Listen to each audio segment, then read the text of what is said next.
La exconsejera de Economía y Hacienda, Pilar del Olmo, y su sucesor en el cargo, Carlos Fernández Carriedo, se enfrentaban esta semana a las preguntas de los procuradores en la Comisión de Investigación de las Eólicas. Ambos defienden que no tuvieron constancia de irregularidades. Tanto el procedimiento como la ley se siguió. Ni siquiera me enteré de que se habían hecho esas tasaciones. También comparecencia de la directora del Instituto de la Juventud. Defiende las medidas adoptadas en residencias y albergues juveniles, pero los grupos la critican por sus políticas de empleo. Ella es Inmaculada García Rioja, es procuradora socialista, pero también es médico de familia en el medio rural desde hace 30 años. Ha vivido la llegada de la pandemia desde dentro de los consultorios. Enseguida conocemos su historia. Y esta semana no olvidamos el arte. Las Cortes han entregado 9 becas a los artistas de la comunidad, una por provincia. El medio rural y la despoblación son el trasfondo de esta muestra.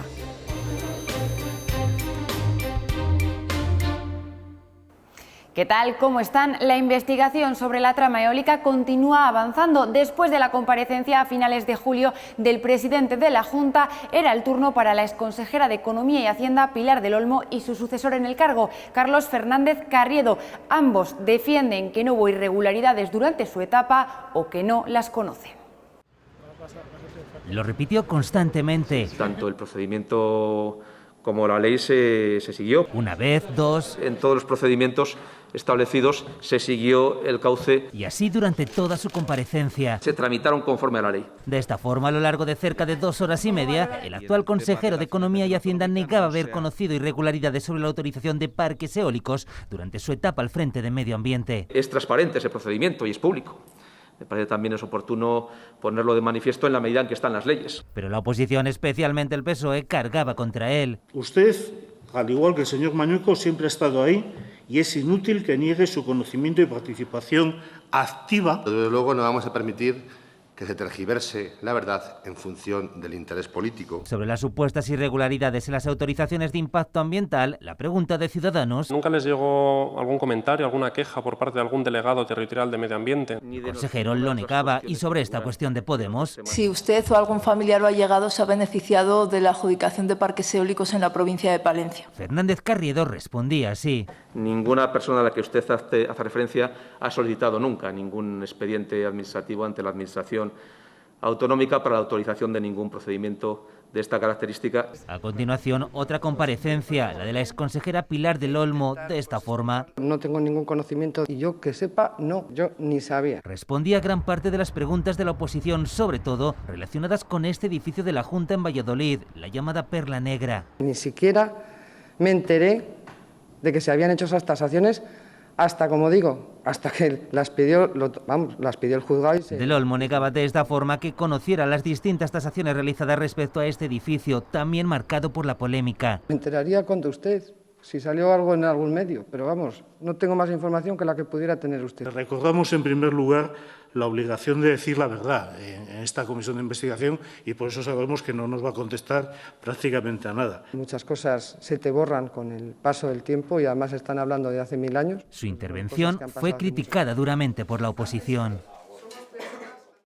En las Cortes, el comisionado de la Transparencia ha presentado la memoria de 2019. Censura que hay ayuntamientos de entre 5 y 7.000 habitantes que no hayan presentado su declaración de bienes o que 3 de cada 5 que tenían que remitir información no lo hayan hecho. Eso sí, Quintana valora la labor de publicación de datos realizada por la Junta durante la pandemia.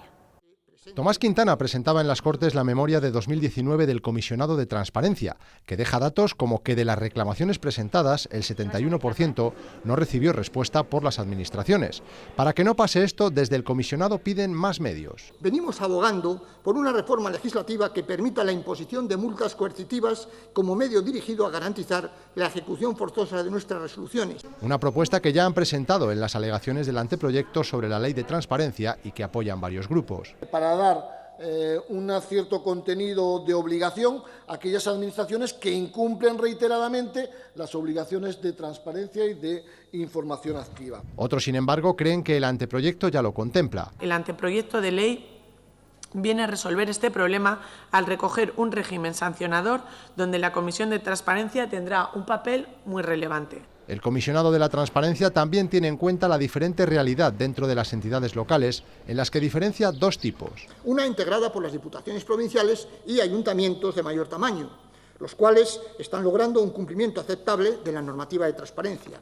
Y otra realidad radicalmente distinta correspondiente a los pequeños ayuntamientos y entidades locales menores, donde la observancia de esta normativa es extremadamente escasa. Y pide más medios para ellas, algo en lo que coinciden los socialistas. Podemos hacer una ley donde haya millones y millones de obligaciones, que en la casilla de salida ya sabemos que alguna de esas entidades no va a poder cumplir, porque si tu único funcionario es una persona que va cada 15 días, no puede cumplir las mismas obligaciones que la supermega consejería por la cual nos aplaudimos todo el rato. Los populares reconocen que la falta de medios puede suponer un obstáculo, pero matizan. Si bien entendemos que el anteproyecto de ley de transparencia, acceso a la información pública y su reutilización de la Comunidad de Castilla y León se hace eco de esta reivindicación constante por parte de este comisionado. En lo que todos coincidieron fue en el respaldo al trabajo del comisionado. La Junta ha anunciado que externalizará algunas de las pruebas PCR a empresas privadas por valor de 700.000 euros. El Partido Popular lo ha defendido, pero desde la oposición son muy críticos con esta medida.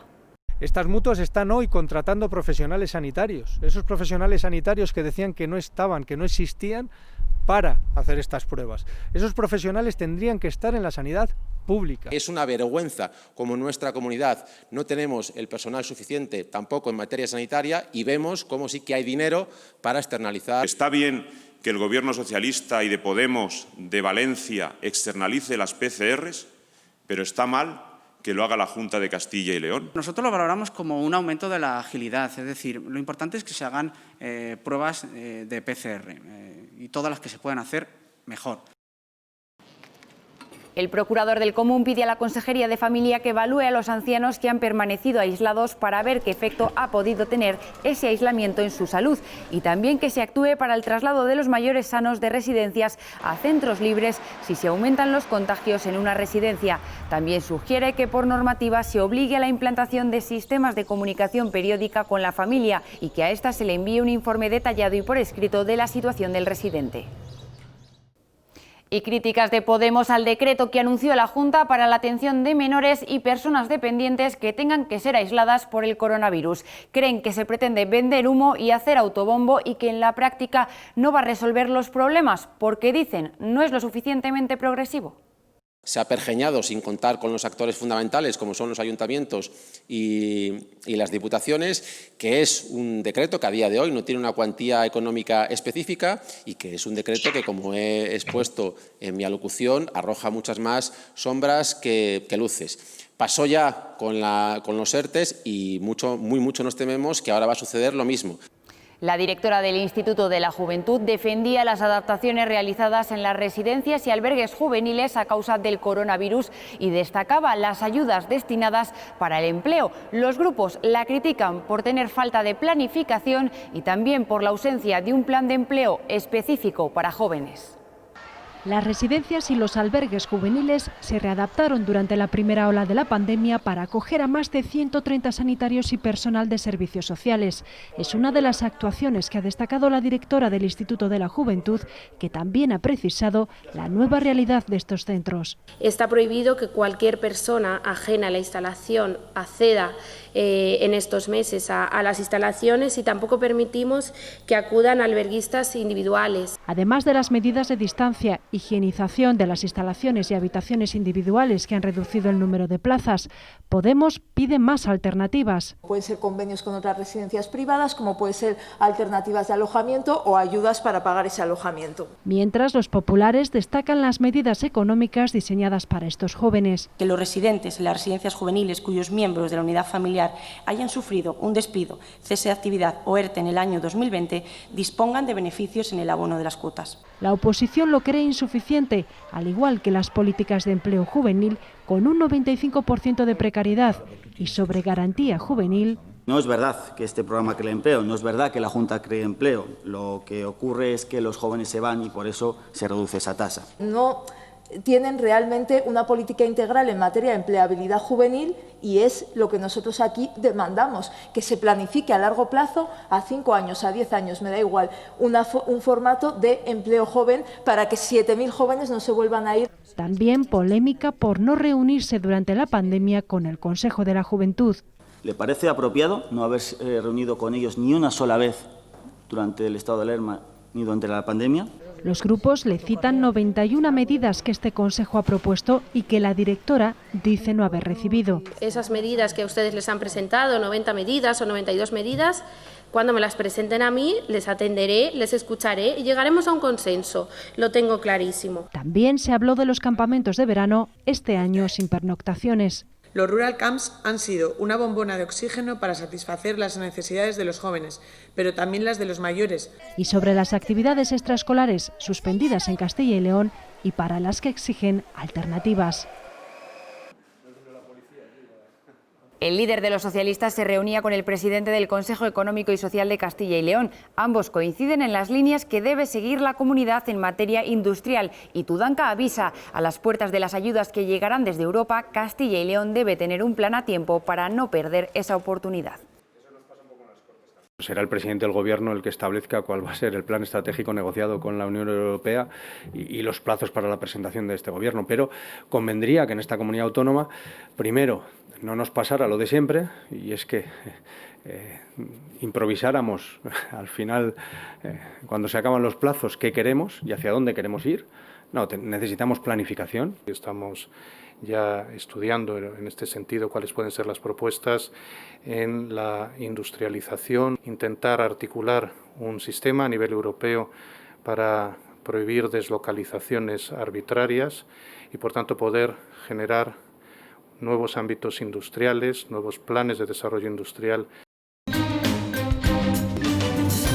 En menos de mes y medio se deberá conocer el nuevo mapa de ordenación del transporte en Castilla y León. El Ejecutivo se comprometió en las Cortes a tenerlo antes del 31 de octubre, fecha en la que ya estará en exposición pública. El director general de Transportes insiste en que el objetivo es mejorar el servicio en el medio rural. Esta pandemia ha parado un poco esa visión por el transporte público. Ha habido una cierta, quizá por miedo, huida hacia el transporte privado, pero lo que tenemos claro es que esto no puede hacernos cambiar de ese horizonte fundamental que es el cambio climático y la lucha contra el CO2. En el medio rural, fundamentalmente, lo que vamos a hacer es un compromiso claro de llegar a todos los pueblos y que todos los núcleos de población tengan transporte. Lo vamos a utilizar fundamentalmente en el medio rural a través de la consolidación de ese transporte a la demanda, que ha sido un reto y ha sido un referente no solo en España, sino en Europa en cuanto a modo de transporte rural, y entonces lo que nosotros avanzamos es a la total establecimiento del transporte a la demanda en toda Castilla y León. Los grupos creen que este mapa de ordenación ya va tarde porque está prorrogando plazos de concesiones que tendrían que estar ya renovados. Es una herramienta fundamental y no se puede retrasar más en el tiempo, porque hay que dar también viabilidad económica a las concesiones. Por lo tanto, tiene que conllevar una memoria económica y financiera para que esas concesiones tengan una viabilidad económica a lo largo del tiempo. Esperemos que se cumpla el compromiso aprobado en el Pleno de las Cortes y que en el mes de octubre tengamos encima de la mesa ese mapa, ¿no?, del transporte de carretera y veamos, ¿no?, cómo quieren vertebrar el territorio, cómo quieren hacer la ordenación territorial. Estamos deseosos que de una vez por todas se implante y hay que decir que desde luego tiene que obedecer a rediseñar nuevamente el mapa de transporte, desde luego adaptarlo a los tiempos del COVID que lamentablemente estamos padeciendo, pero que tiene que dar respuesta de una vez por todas a las condicionantes que tiene Castilla y León. Que se mezclara de alguna forma a aquellas personas que hacían un transporte público normal y sobre todo a los niños que iban al colegio, y eso no nos parecía en aquel momento una cuestión razonable, y en estos momentos parece evidente que esa cuestión que ya nos causaba dudas hace tiempo, en estos momentos desde luego es implanteable, ¿no? Unanimidad de los grupos para que hasta 90 monumentos puedan conseguir la declaración de bien de interés cultural. Algunos llevan con el expediente parado hasta 40 años. Donde no hubo acuerdo fue en el impulso de la Vía de la Plata para conseguir recuperar la cifra de peregrinos perdida. El pasado 20 de julio la comunidad firmó un protocolo con Andalucía, Extremadura y Galicia para el impulso de la Vía de la Plata, pero el trazado pactado no ha sido el tradicional. Se deriva por el ramal mozárabe, pero bajo el nombre del camino principal.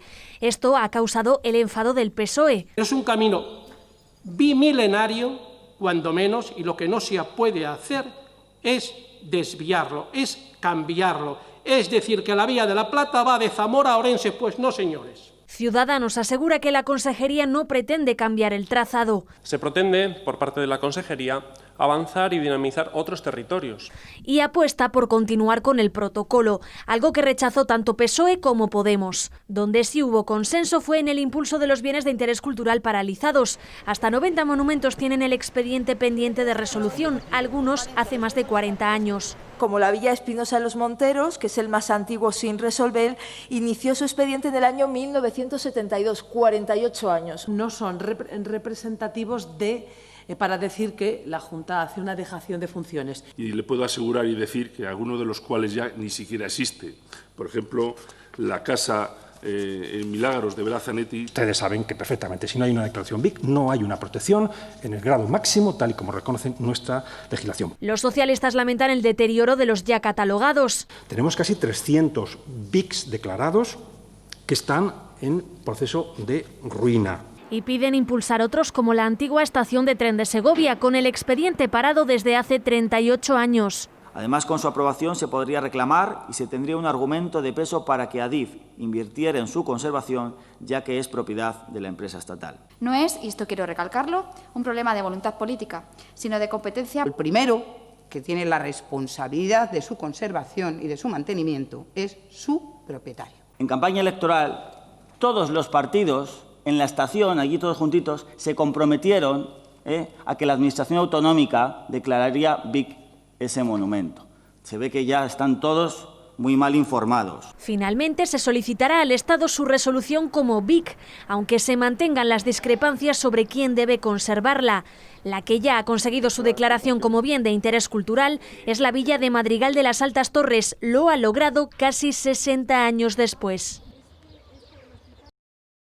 Lejos queda ya 1963, algunos ni habíamos nacido, y en aquel año Madrigal de las Altas Torres iniciaba su largo camino para convertirse en bien de interés cultural. Estar declarado significa tener una absoluta protección y además poder alcanzar otro tipo de ayudas. De esta manera ya se delimita la zona afectada, el orgullo de Madrigal, su muralla, sus iglesias, sus palacios o su convento extramuros. Hay que disfrutar de su patrimonio, hay que vivir con sus gentes, hay que degustar la gastronomía, la naturaleza, que no lo hemos mencionado antes. Madrigal está en una de las cepas más importantes. La Villa Mudéjar, la localidad natal de Isabel la Católica y donde falleció Fray Luis de León, ya está señalada en rojo en el mapa de bienes de interés cultural. Es médico de familia en el medio rural desde hace 30 años, concejal en hasta 3 municipios y procuradora del PSOE en las Cortes. Es burgalesa, reside en Zamora y ejerce la medicina en Puebla de Sanabria. Hasta allí nos hemos acercado para conocer a Inmaculada García Rioja.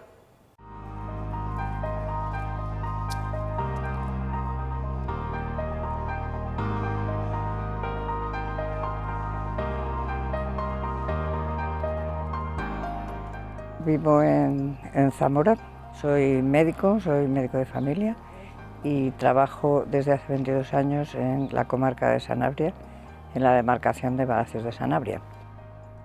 He sido siempre una mujer progresista y decido afiliarme al Partido Socialista el año que ganó Aznar las elecciones. Él gana las elecciones en un domingo y el lunes yo me afilié al Partido Socialista. Me pareció que el país iba por mal camino.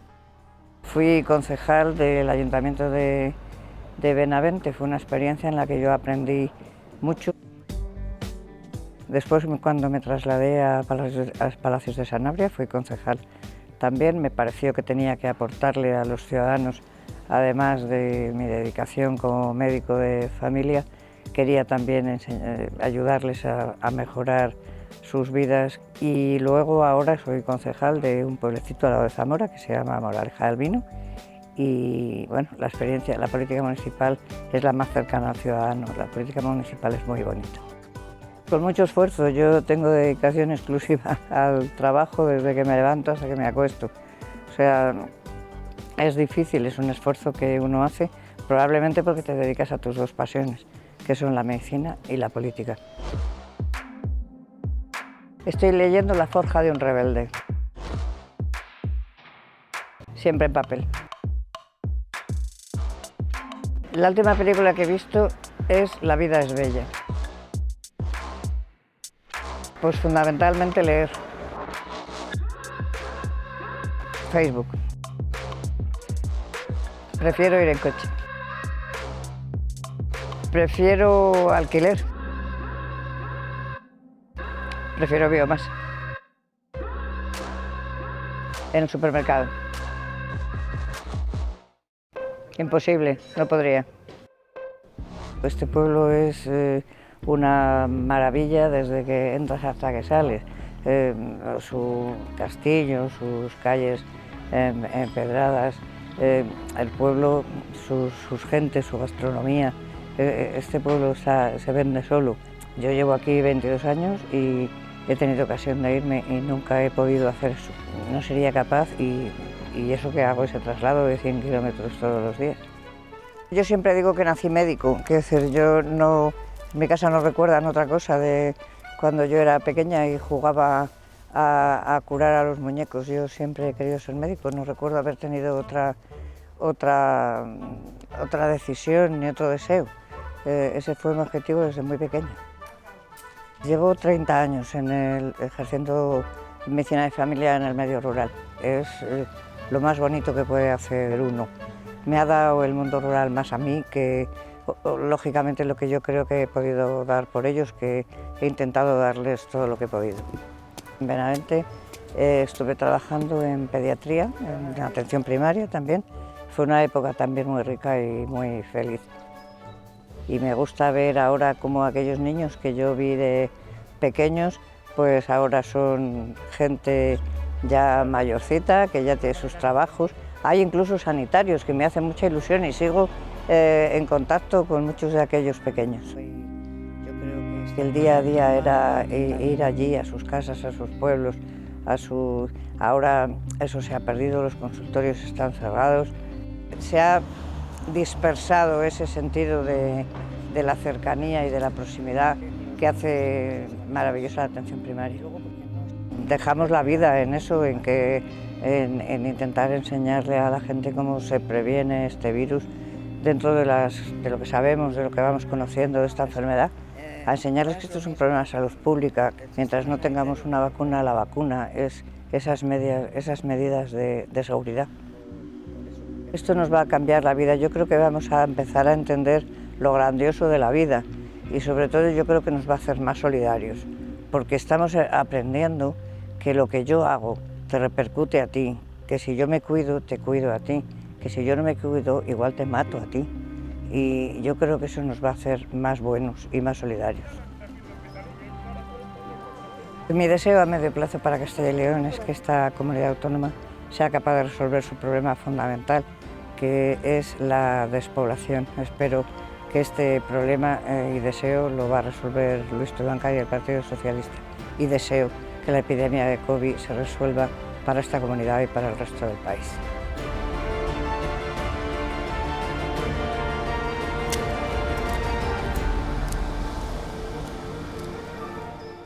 Y ya se puede disfrutar del resultado de las últimas becas de creación artística de la Fundación de Castilla y León. Son 9 obras distintas de 9 creadores que llevan todo el año trabajando en ellas en las distintas provincias de nuestra comunidad. Para desarrollarlas se han inspirado en el medio rural, con el reto de la despoblación como uno de sus puntos de unión. Ahora, cuando los artistas más nos necesitan, pero también es ahora cuando nosotros más necesitamos a ellos, y esa singular forma de ver y de expresarse. Por eso, en esta casa, damos un paso al frente hoy y siempre para apoyar, proyectar y reconocer a los nuevos valores artísticos. Esta exposición se llama 9 miradas y ya se puede ver en la sede de las Cortes de Castilla y León. Tienen tiempo para hacerlo. Sus puertas estarán abiertas hasta el 15 de noviembre. Con estas obras nos despedimos hasta la semana que viene. Cuídense.